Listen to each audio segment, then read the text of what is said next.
దేశవ్యాప్తంగా కులగణన చేయాలని మంత్రి పొన్నం ప్రభాకర్ అన్నారు. తెలంగాణలో సమగ్ర కులగణన చేసి అందరికీ ఆదర్శంగా నిలిచామన్నారు. బీసీలకు 42% రిజర్వేషన్ దక్కాలని మంత్రి చెప్పారు.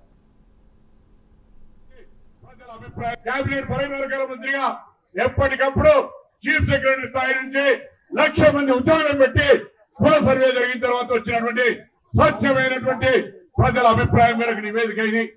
దీన్ని కూడా రద్దాంతం చేస్తారు, ఏంతో ఓలుస్తారు, కులాల మధ్య చిచ్చు పెట్టే ప్రయత్నం చేస్తారు. అందరికీ జాగ్రత్త. ఇవాళ తెలంగాణ నుంచి స్టార్ట్ అయిన ఈ యొక్క కుల సర్వే రేపు రాహుల్ గాంధీ గారి నాయకత్వంలో నరేంద్ర మోడీకి అవకాశం ఉంది.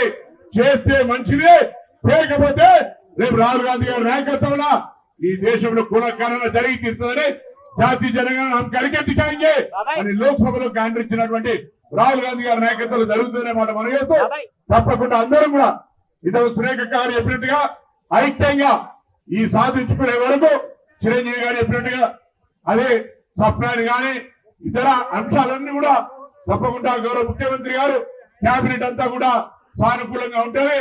తెలంగాణకు సంబంధించి గతంలో వారికి అనేక సందర్భాలు చెప్పిన మరొకసారి వేదిక మీద చరిత్రలో ఒక మంచి కార్యక్రమం జరిగితే ఇలా జ్యోతిబా పూలే, అంబేద్కర్ గారు, జగజీవన్ రామ్ గారు, సర్వాయి పాపన్న ఇలా రకరకాల వ్యక్తుల పేర్లు చిరస్థాయిగా ఉంటాయి. కేబినెట్